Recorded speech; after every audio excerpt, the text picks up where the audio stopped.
mais do que Vou mandar no necessário. grupo, acho. Mandei no grupo já, então, recadinhos de sempre, dos nossos grupos de leituras, chamados carinhosamente de grupos de estudo.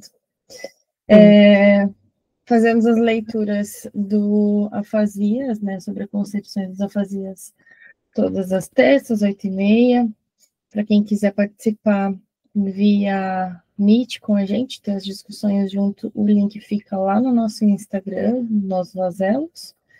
E as gravações posteriores ficam no YouTube. Quem quiser participar com a gente está super convidado. Isto. E aí a gente tá. Vamos ler. Eu vou ler o parágrafo de novo da nota de rodapé, que eu acho que vai fazer mais sentido, né?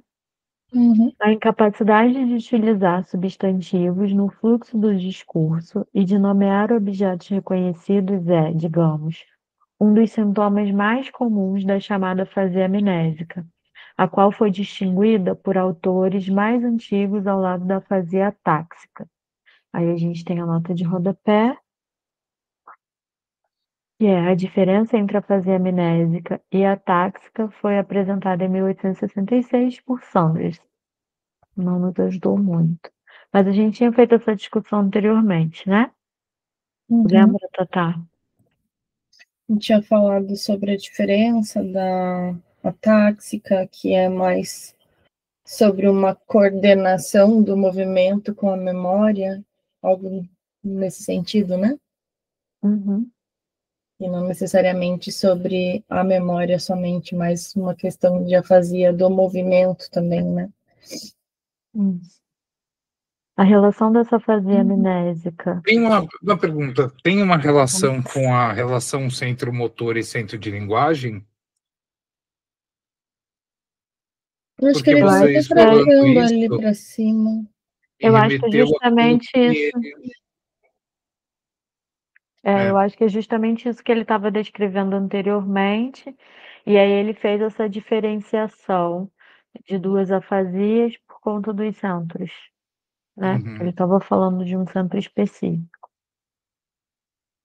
A relação dessa afasia amnésica com os tipos de distúrbios da fala que podíamos caracterizar pela interrupção da via sempre dificultou a concepção. O que é compreensível, pois uma dessas formulações se baseava em um ponto de vista psicológico e a outra em um anatômico. Lichten considerava inadmissível igualar as amnésias a outras formas de distúrbio da fala, ou seja, os esquecimentos a essas outras formas, né? De distúrbio, de trocas, enfim.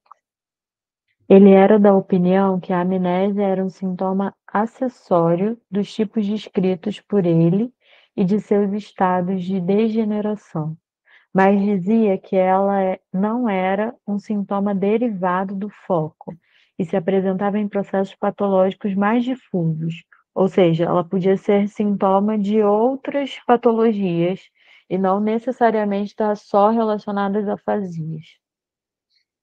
Em casos de transtornos de circulação generalizados no cérebro ou como indícios de degeneração senil da atividade cerebral.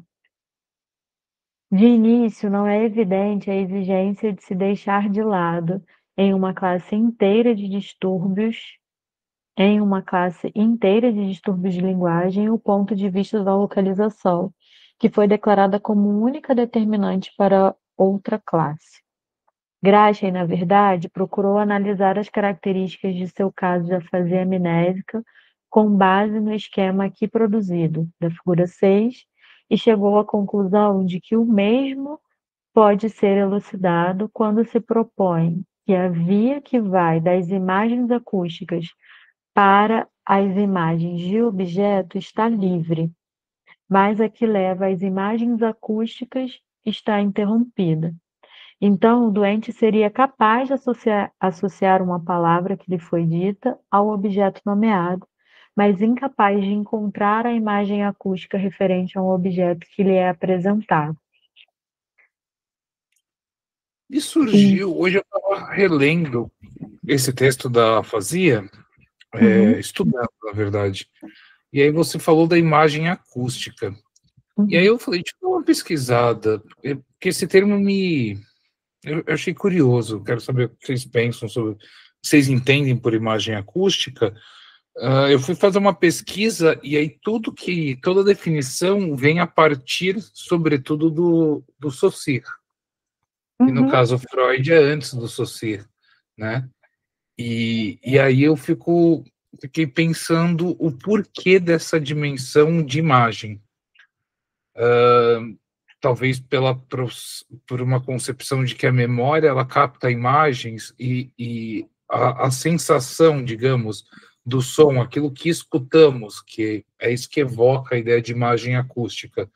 É como se ela ficasse marcada no nosso processo, sei lá, cerebral, como uma imagem daquele som.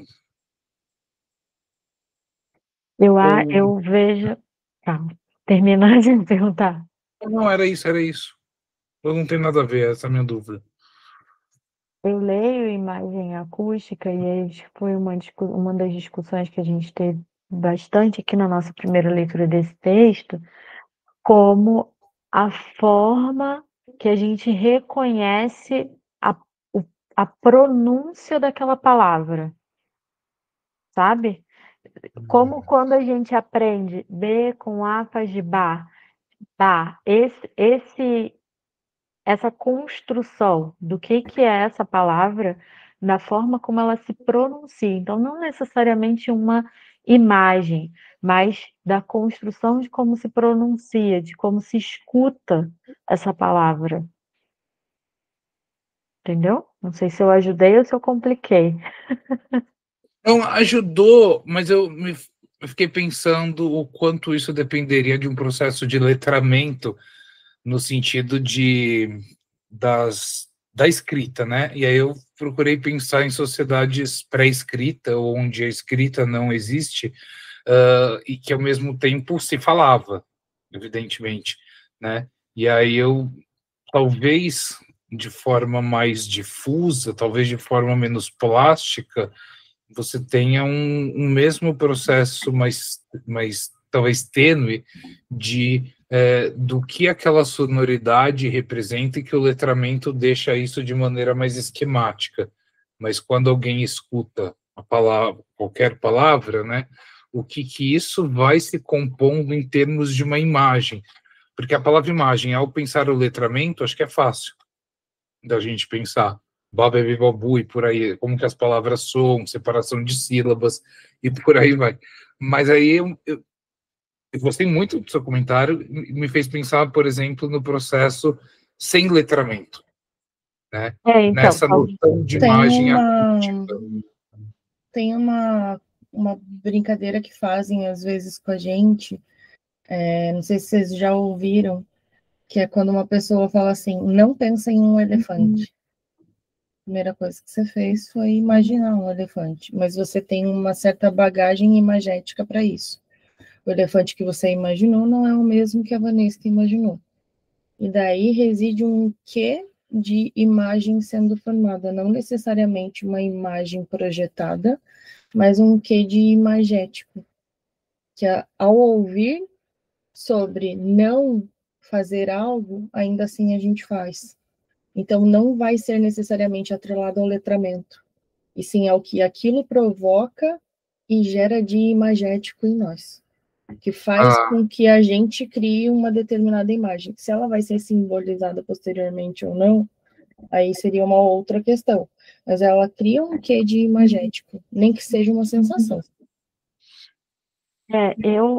talvez o exemplo que eu tenha dado tenha relacionado muito a letramento, mas eu quero dizer no sentido e aí você não precisa ser letrado para isso, mas quando você está ensinando uma criança a falar e ela fala errado, você fala, não é assim que se fala, né? É desse jeito. Então, quando eu estava falando, porque quando diz imagem acústica, além da representação, que eu acho que é isso que a Tatá trouxe, eu penso nesse sentido de uma forma como aquela palavra se constrói no teu aparelho acústico mesmo, né? Tanto no ouvir quanto no pronunciar, sabe? De como a gente aprende e absorve isso, de que, sei lá, na palavra casa, o S é, né? E aí a gente está falando de letramento de novo, mas a gente aprende isso antes de aprender a escrever. E aí depois é que a gente vai trazer isso para um símbolo. A gente aprende a fonar primeiro, né? Mas de qualquer forma a gente precisa aprender como que se fona aquilo. Isso, querendo ou não, é uma construção que no cérebro é, de certa forma, imagética. De lembrar alguém falando, de lembrar ter ouvido alguém falando, que eu acho que vai um pouco para a questão da memória, mas também da formação de um receptáculo, né? Não de uma imagem propriamente. Mas ela cria uma imagética ali. É quase como se a gente estivesse tendo uma fotografia tirada e a gente tivesse ali o negativo. Ela é uma imagem, mas não é uma imagem construída de fato ainda, né? É só um negativo, é só um parapeito ali para essa formação que vem posterior. O que você falou, Tata, faz muito sentido, e talvez a noção de imagem acústica prévia a Saussure, e aí a minha confusão talvez esteja aí, seja exatamente essa dimensão imagética. Pensar, a primeira vez que eu ouço a palavra bola, o que eu associo com bola, elefante, enfim. E talvez, porque o que a Vanessa falou, e como eu interpretei o que a Vanessa falou, foi pensando no termo, não em Lacan, no Saussure, de significante, as letras, literalmente, né? Talvez o que haja no processo do letramento seja um grau de abstração no qual uma imagem, letras, substitui a imagem da coisa, né? Então, talvez a imagem acústica seja o que aquela palavra, ao escutar, num processo fonético, que você ouve uma palavra, imagens associa, né? E talvez num sistema de letramento, em algum nível de abstração, a gente depois pensa nas próprias palavras, como são escritas, né? Pensando o significante, né? Mas eu acho que quando você trouxe isso, contribuiu muito, me ajudou muito a pensar que quando nesse texto está falando de imagem acústica, acho que é justamente o que uma determinada palavra puxa de imagens no processo minimênico.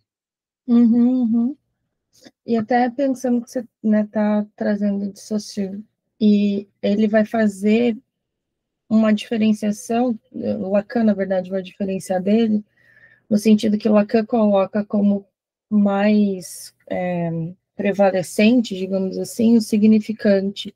O Saussure, ele vai colocar em voga majoritariamente o significado antes, né? Vai dar a primazia do significado antes do significante. O Lacan vai inverter isso depois. Mas antes do Saussure ir lá e protelar que vai ter essa preeminência do significado, existe um signo, existe algo que é formado para daí dar significado. Mesmo que tenha essa correlação de primeiro item, digamos assim, ainda existe algo anterior que é mais primitivo, que é justamente o signo, que não deixa de ser uma imagem. O signo, ele sendo uma letra, ou ele sendo um desenho, como um hieróglifo, ele vai ser uma imagem, que vai gerar um processo minêmico, que vai se produzir enquanto fala, fonética, enfim, qualquer outra coisa, né? Ele vai produzir depois um áudio. É o que a gente vai chamar depois um latente simbolizado, né? Ele vai simbolizar em algo. Mas aqui eu acho que ele está muito no o que causa essa fagulha no cérebro ali, tipo, o que grava, o que faz a impressão nesse negativo, né?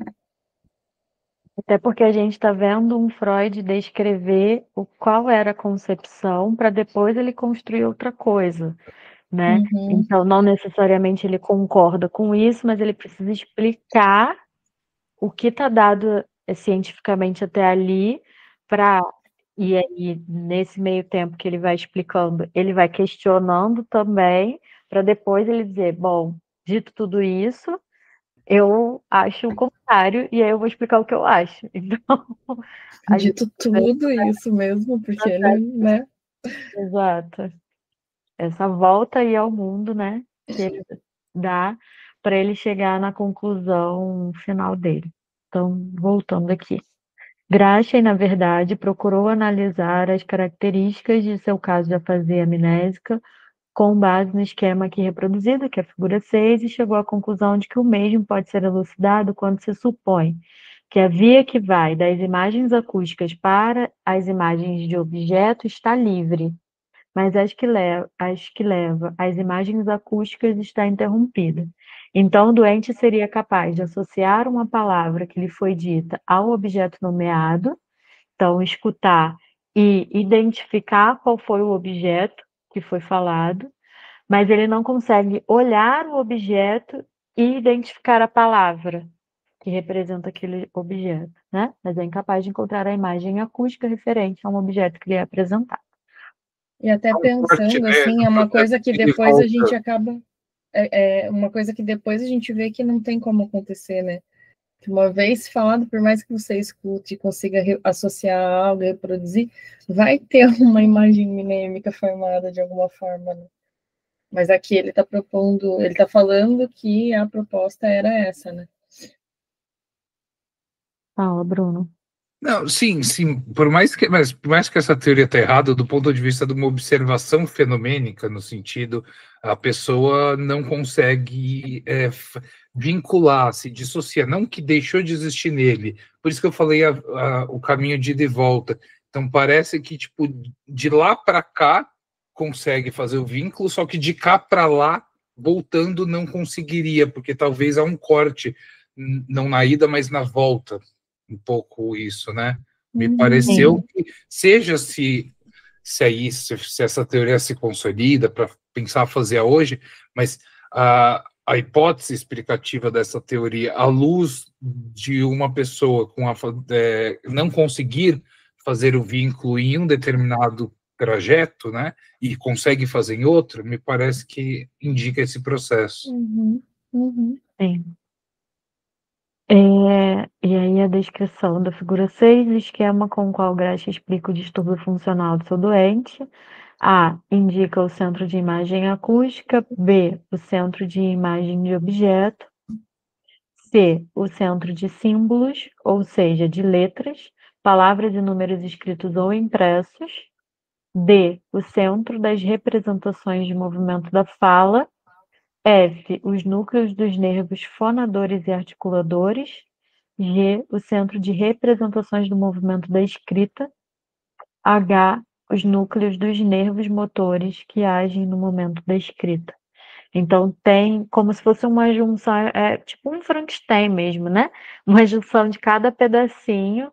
Então, nessa teoria, se você cortar um, os outros podem continuar intactos, mas pode ser que a via entre eles acabe interrompida, então alguma parte vai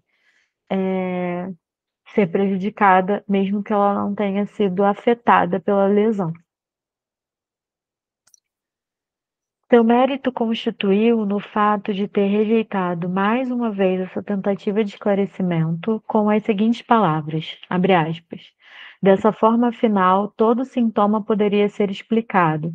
Por isso, eu não me satisfiz com a ativação e desativação arbitrária de vias de ligação conectoras, mas examinei o doente mais detalhadamente e descobri que os centros aparentemente normais estão bastante prejudicados em suas funções. Fecha aspas. Seu doente apresentava uma incapacidade peculiar de memorizar por um período mais longo imagens de objetos, imagens acústicas e símbolos. Então, imagem de objeto, imagem acústica e símbolos são coisas distintas entre eles. Como diz Gretchen, se alguém lhe mostrava um objeto que ele reconhecia e momentos mais tarde lhe pedia que tocasse no objeto apresentado, nesse ínterim, ele já tinha esquecido qual objeto era. Se alguém lhe dizia uma palavra, distraía-o com outra e depois demandava que repetisse a primeira, ele sempre a esquecia, lembrando-se apenas da última palavra dita e assim por diante. Por isso, ele era também capaz de reunir em um todo e perceber como um todo imagens de objetos, imagens acústicas, imagens táteis e símbolos, sucessivos e surgidos em intervalos perceptíveis.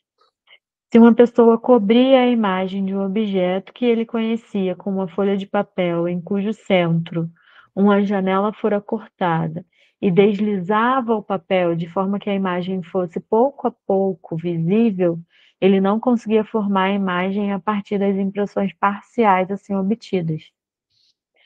Se a pessoa tirava a folha de papel, então ele via a imagem como um todo e a reconhecia imediatamente. Se a pessoa cobria uma palavra escrita ou impressa da mesma maneira, de forma que suas letras fossem visíveis isoladamente e gradativamente, ele pronunciava todas as letras sequencialmente, mas no sentido inverso. A partir das imagens de objetos, nunca conseguiu ler a palavra, pois quando chegava à última letra, já tinha esquecido todas as precedentes. Graxa explicou então o distúrbio de linguagem de seu doente a partir desse dano geral da percepção, sem precisar supor uma lesão localizada. Então, o Freud está trazendo Graxa para a discussão para dizer que não era um ponto específico do cérebro que causava determinada lesão. Um objeto, ele esclarece, pode ser percebido pelo olho mesmo com um efeito momentâneo da luz. Uma imagem acústica precisa de um tempo mais longo para ser compreendida, pois ela é, para o nosso ouvido, um objeto que surge gradativamente. Se a duração da impressão obtida do objeto cai para 0,06 segundos, então ele ainda pode ser visto como um todo, enquanto nesse mesmo tempo a imagem acústica do mesmo só pode ser percebida em sua primeira letra. Um comentário daqui da tradução que está diferente e me ajudou a entender um pouco. Eu acho que os comentários que a gente fez agora estão ganhando corpo com termos análogos, né? Imagem acústica, imagem de objeto e símbolo. Aqui vai falar, precisa de um tempo mais longo para ser aprendido. Aqui está traduzido, pois ela é algo que se torna, em itálico, dando destaque, se torna objeto aos nossos ouvidos, né? Eu acho que dá essa dimensão de algo que em si não é objeto, mas para os nossos ouvidos ocupa esse lugar de objeto, né? Se torna para algo, para os nossos ouvidos, com a sua relação, inclusive, com a duração e da capacidade de articulação de elementos separáveis, né? Da dificuldade de unir. Ele disse aqui um termo bem conciso,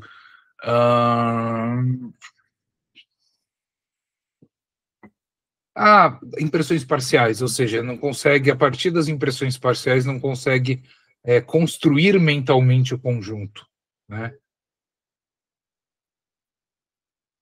Aí eu queria só destacar esse se torna objeto. Para mim, isso dá uma ênfase interessante.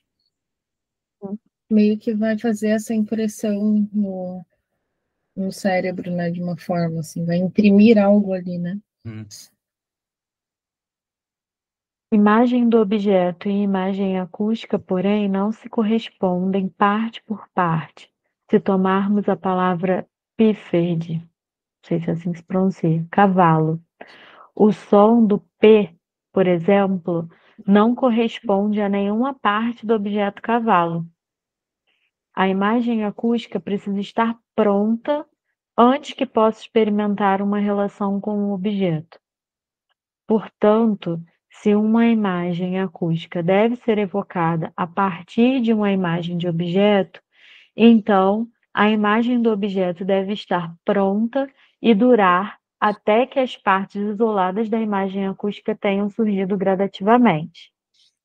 Se a duração da imagem pronta do objeto cavalo diminuir para o valor de 0,06 segundos, Então, a partir dessa imagem de objeto, pode-se evocar, no máximo, uma única parte, uma letra da imagem acústica.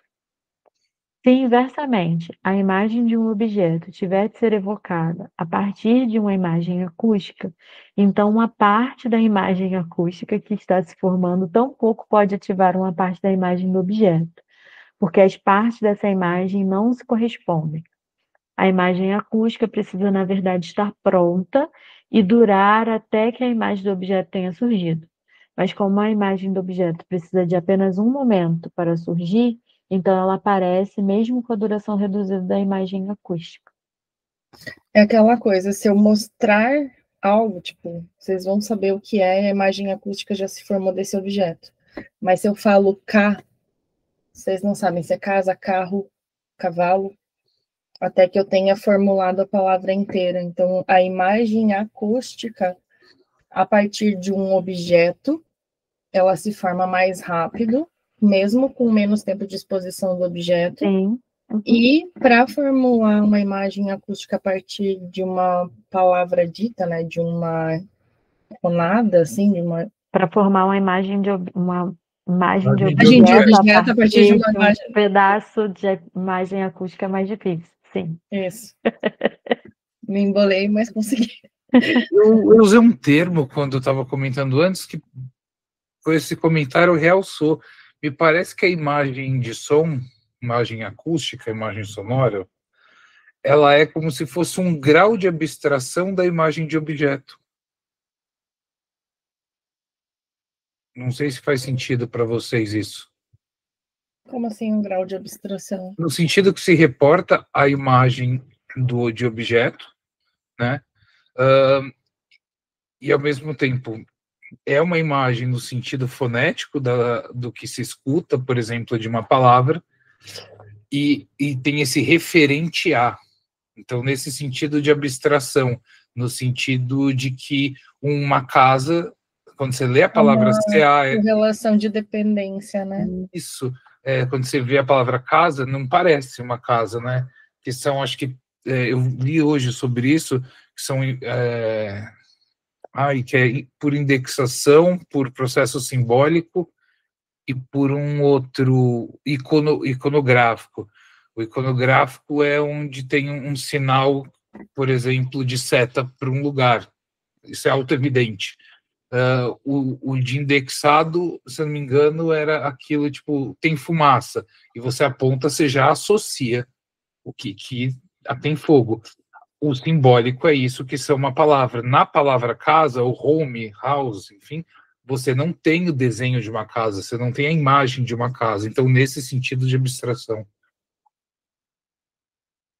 E que você precisa esperar a palavra completa para casa, né? Só uma parte da palavra, dessa imagem acústica, não nos permite, que é o que está falando aqui, formar uma imagem de objeto. Por mais que se conheça o símbolo, né? Não necessariamente vai ser possível formar essa imagem acústica, a não ser que todo o objeto ou todo o símbolo tenha sido mostrado. Isso no alemão é ainda mais característico, né? Você fez esse comentário num dos nossos primeiros encontros, porque a palavra alemã, a língua alemã, ela forma palavras, inclusive gigantes, por justa posição e composição de palavras juntas, né? Então isso fica ainda mais significativo, né? Nesse processo onde, por exemplo, lugar e morte, juntando dá cemitério, que é lugar de morte, né? Enfim, e aí, na medida em que só quando termina a frase que retroativamente se compreende o sentido, ou de uma palavra, só quando termina a palavra é que você pode formar um certo todo dela. Principalmente pensando que Freud é alemão, né?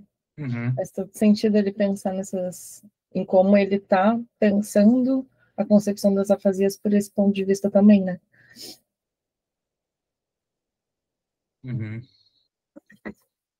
Voltando, vê-se, portanto, conclui Grachi, que por meio de um mesmo distúrbio a transição das imagens de objeto para as imagens acústicas é alterada, mas a transição de imagem acústica para as imagens de objeto não é alterada. Nós acrescentamos sem suposição de uma lesão em qualquer via ou centro. O doente de Graça ainda se destacava por uma outra peculiaridade. Ele conseguia encontrar os nomes que lhe faltavam ao escrever, se pudesse ver o objeto enquanto escrevia. Ele olhava para o objeto e escrevia, então, a primeira letra do nome. Lia e a pronunciava com firmeza, então olhava para o objeto de novo, escrevia a segunda letra, pronunciava as duas letras encontradas e continuava assim, até que tivesse encontrado as últimas letras e, com isso, o nome procurado. Esse procedimento peculiar podia ser explicado satisfatoriamente a partir da curta duração de cada impressão, considerando-se que o ato de escrever e ler a letra encontrada era um recurso para fixar essa impressão fugidia. Grace pôde concluir, a partir dessa observação, com razão, que as imagens acústicas, imagens escritas e de leitura correspondem parte por parte umas às outras, então elas estão interligadas, e que sua associação, portanto, ainda pode levar à descoberta da palavra, mesmo que a duração de cada impressão sensorial tenha sido consideravelmente reduzida. Com isso, parecia comprovado que há casos de afasia nos quais não é necessário se recorrer a uma lesão localizada, mas que, em sua peculiaridade, explicam-se pela alteração de uma constante fisiológica do aparelho de linguagem. A afasia de Grace pôde ser radicalmente contraposta às afasias descritas por Wernicke e Littin, com base na localização de lesões, e surgiu a esperança de podermos explicar outras formas de afasia amnésica, pela descoberta de outros fatores funcionais, que não a redução da duração das impressões sensoriais. No entanto, o próprio Wernicke aniquilou esse significado fundamental da análise de Grace com uma crítica perspicaz. Ele chama a atenção para o fato de não ouvirmos a imagem acústica como algo composto por letras. O som é um todo, cuja segmentação em sons de letras só ocorre mais tarde na vida para que tenha consenso com a linguagem escrita, que era o que a gente estava discutindo antes do letramento. Wernicke tampouco deixou de notar que a concepção de Grace estava sujeita a uma outra importante objeção. Se o doente devia compor o som da palavra a partir do som das letras, então sua audição não podia estar melhor que sua leitura. E ele deveria, assim, ser incapaz de compreender mesmo uma única palavra sem fixá-la por meio da escrita. Wernicke expressou essa objeção da seguinte forma: o mesmo doente que, quando diversos objetos ou mesmo letras lhe são mostrados em sequência, sempre esquece o primeiro ao visualizar o segundo, pode ler com fluência. Compreende tudo o que lhe é dito. Consegue escrever palavras que lhe são ditadas. Para compreender uma palavra, uma frase, é preciso que o som de várias letras, no caso da frase, o som de várias palavras, se mantenha na memória do paciente até que o sentido da frase tenha sido expressado de forma compreensível. Portanto, as imagens acústicas têm aqui uma duração muito mais longa que as imagens acústicas do objeto. E o distúrbio da memória está, de certa forma, imagens acústicas ou imagens ópticas? Portanto, as imagens acústicas e imagens acústicas do objeto. Ou seja, imagens acústicas que é a gente ir ouvindo tudo que está sendo dito, toda a frase, toda a junção de palavras, imagens acústicas. Não, a imagem do objeto é cada palavra ser significada para um objeto. Então, a memória da imagem acústica é mais longa do que necessariamente de cada uma das palavras. Eu falei porque a tradução está por imagens ópticas de objeto, e não acústicas. Ópticas? Uhum. No sentido de eu ver e perceber o objeto. Vou mostrar para vocês. Eu achei estranho, por isso que eu perguntei. As imagens acústicas têm aqui duração mais longa. Tudo imagens acústicas do objeto. Aqui é as imagens ópticas de objeto. Imagens de som, tem neste caso, é que ele já vai tirar a questão do imagético na tradução, ele já vai direto para som, ao invés de imagem acústica, e daí usa como imagem óptica a outra. Eu acho que fica mais fácil de compreender nessa outra versão, esse trecho, né? Mas lê de novo, Vanesca. Portanto, as imagens acústicas têm aqui uma duração muito mais longa que as imagens acústicas do objeto. Então, mas aí repete acústicas e acústicas. Então, mas é só imagens acústicas, Uhum. que seria o som, e a imagem acústica do objeto, eu acho que já é o completo.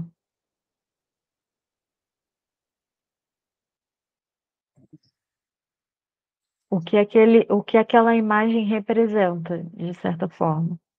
Não, porque o raciocínio, e por isso que eu transmiti, me parece que o raciocínio é que, ao eu ter que reter diversas palavras para formar uma frase, as imagens de som têm uma duração maior que as imagens ópticas de objeto.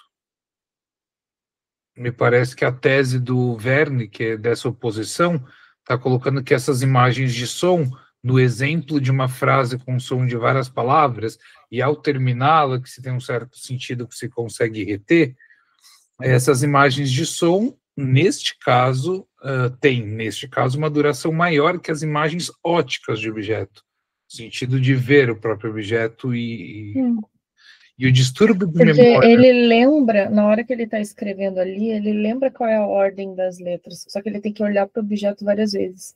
Então, o que ele esquece mais rapidamente é a imagem do objeto. Mas ele sabe que a imagem acústica daquele objeto é tal, então a próxima letra é tal. Aí ele lê, e daí ele já não lembra mais qual é a imagem do objeto. Mas ao construir, ele vai lembrando qual é a ordem que ele tem que colocar, apesar de ele não ter a certeza daquela ordem ali e ter que conferir no objeto novamente. Tipo, meio que a imagem de som da palavra, se ele já tivesse escrita, seria mais fácil de ele lembrar lendo do que vendo o objeto. Mas Se na outra tradução, nessa edição que está, como que vocês interpretam esse final? Aqui nessa versão, nessa tradução aqui? Isso.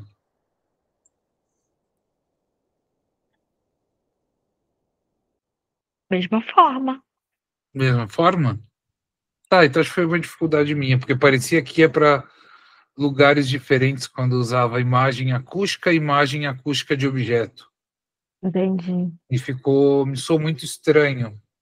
Se fosse imagem acústica, imagem de objeto, aí eu até, ok.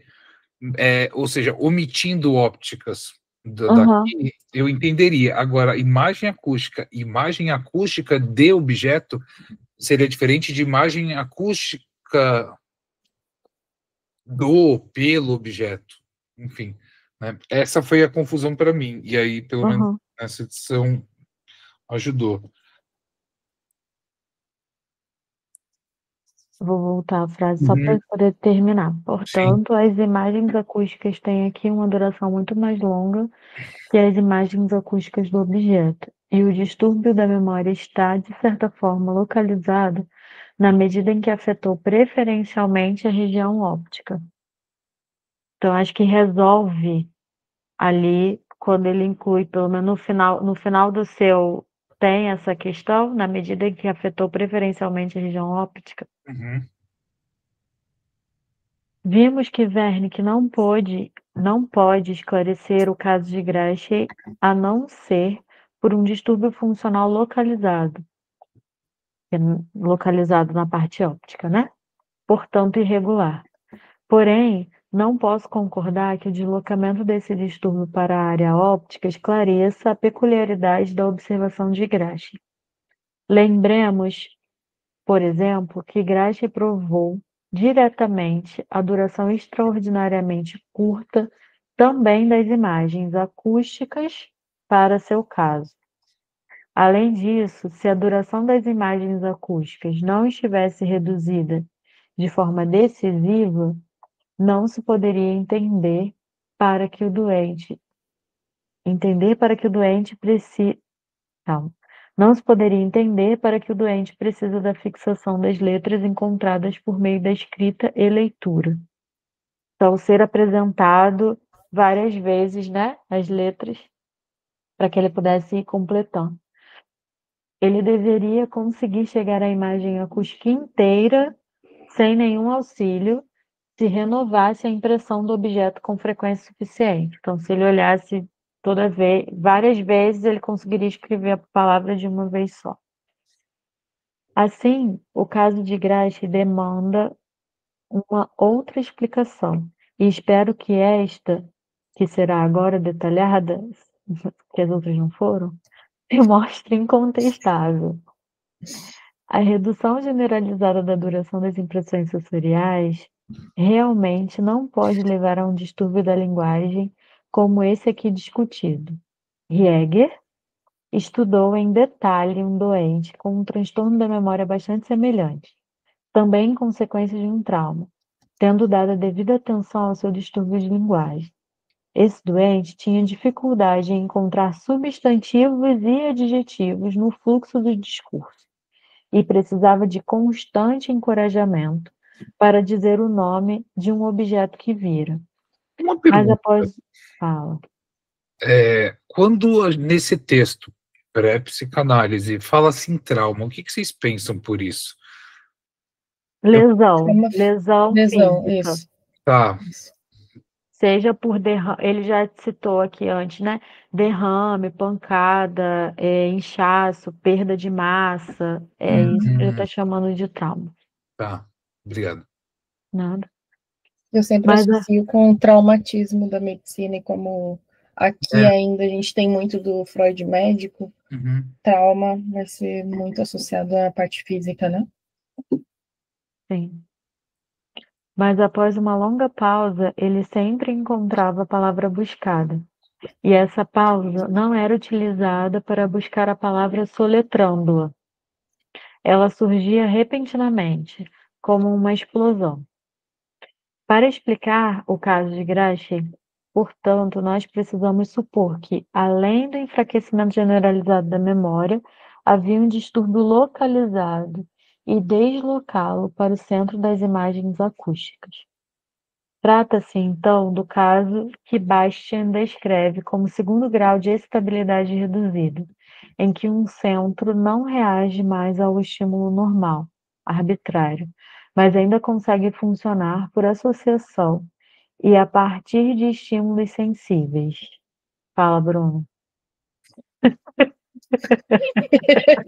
Ele fez assim, eu falei, alguma coisa ele vira a cabecinha encontrou. ali, alguma coisa pegou. Arbitrário?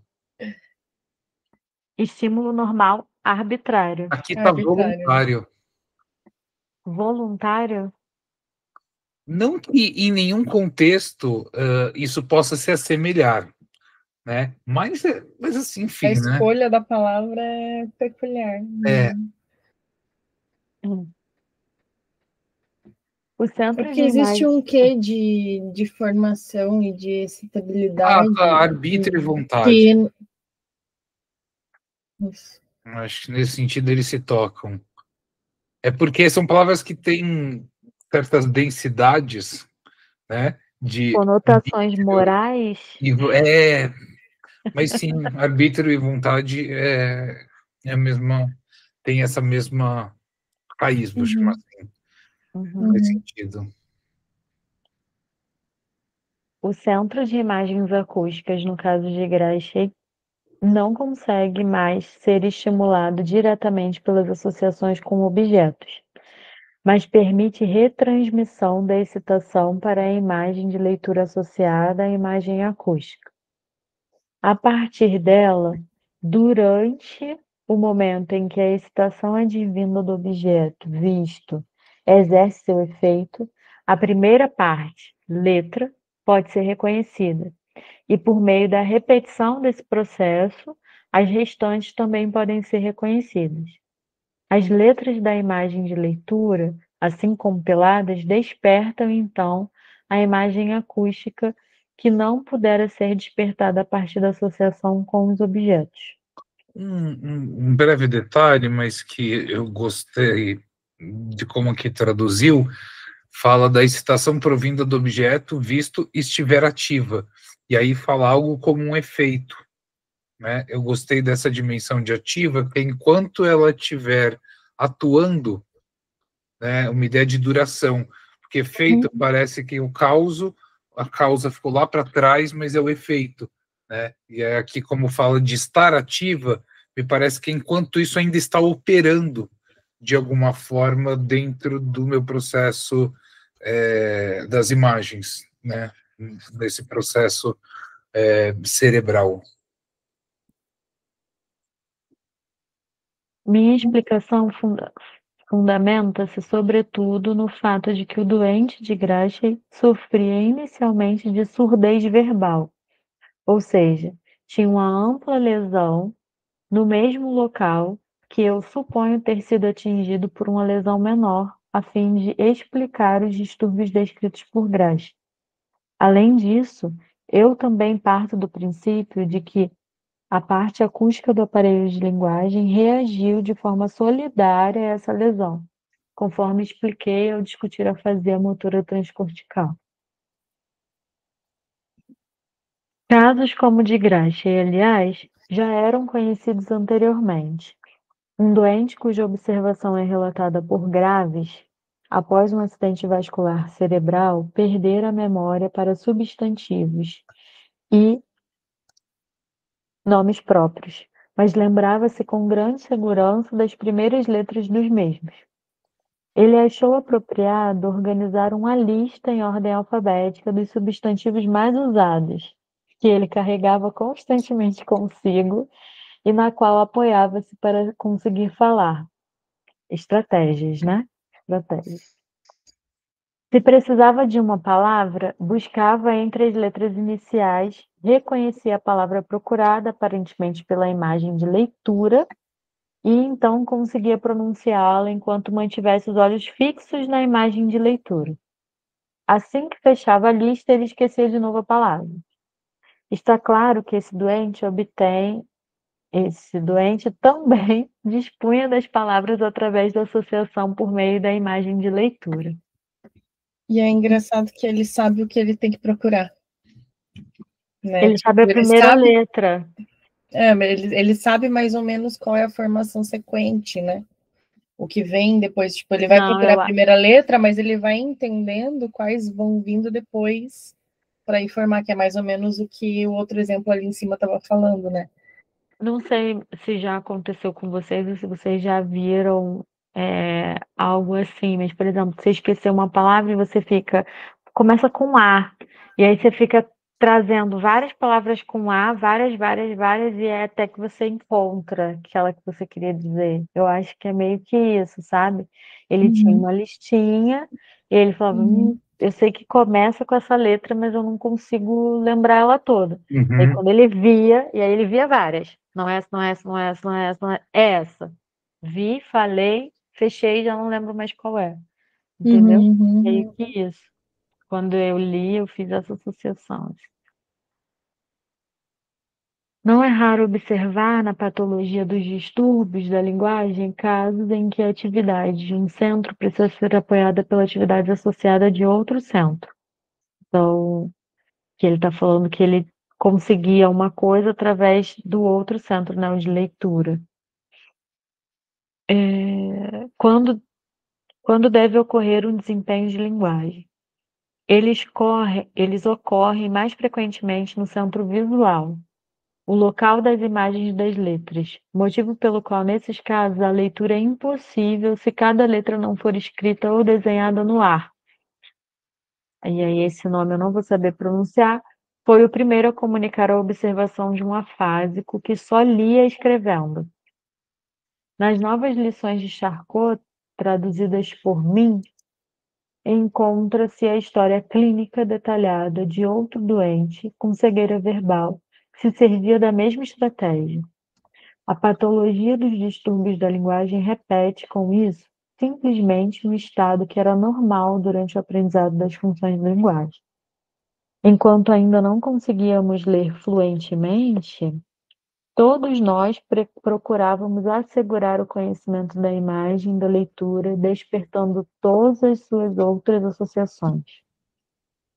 Da mesma forma, ao aprendermos a escrever, nós estimulamos, além da imagem de leitura, também a representação do som, que aí fica a questão da pronúncia, e a sensação da inervação motora, que é aquilo que eu falo, né, de como que o seu aparelho linguístico funciona para conseguir falar aquela palavra. Aqui eu acho que ele está falando da escrita, não?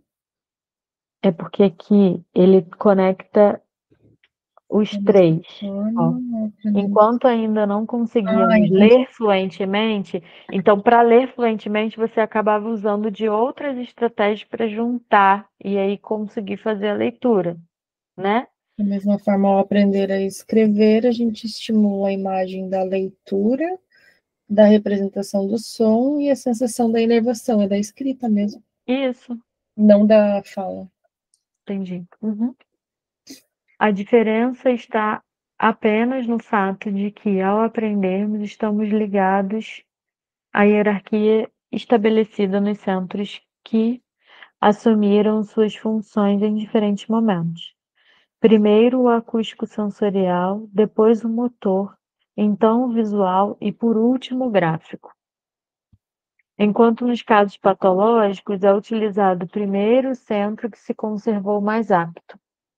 Então, vai variar, né? O que seria o centro gráfico? Eu acho que é o da escrita, que a Tatá trouxe, né? Que eu acabei não tinha trocando. entrado ainda. O acústico da escuta, o motor da sua inervação. Acho que concordo com a Tatá que estava falando lá da escrita, mas na fala, como a Vanessa apontou, também tem. O visual, no sentido de uma dimensão sensória óptica, e o gráfico. Ele trouxe ele para cima. Gráfico? Ele trouxe ele para cima, não lembro onde, mas falando sobre imagem acústica tátil.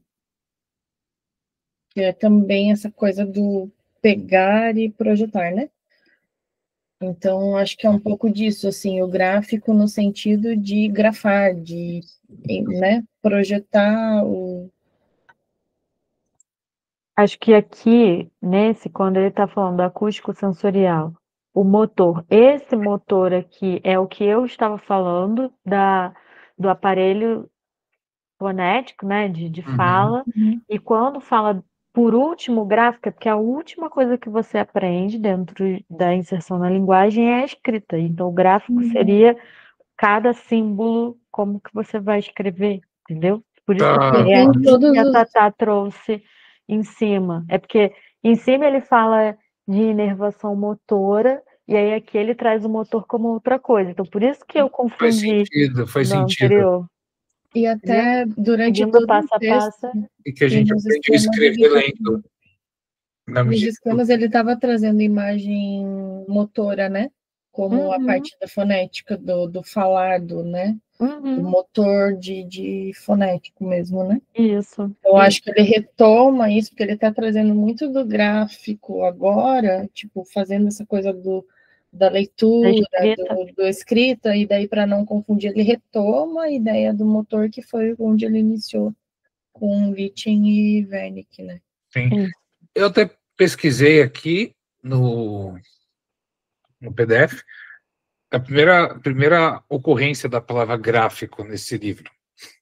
Por isso que eu também fiquei assim, mas faz todo sentido. Eu estou seguindo uma linha mesmo de construção, né? Se por último é o gráfico, aí por isso que eu falei, primeiro a gente aprende, né, a ouvir aquelas palavras, identificar, depois a falar, depois a identificar visualmente o que aquilo significa e para depois escrever. Faz sentido, faz todo sentido. E até para diferenciar, eu acho que ele trouxe gráfico para não usar motor, inervação motor e confundir com fonética de novo, né? Sim. Para dar uma diferenciada, assim, tipo, não vou escrever motor de novo, sabe?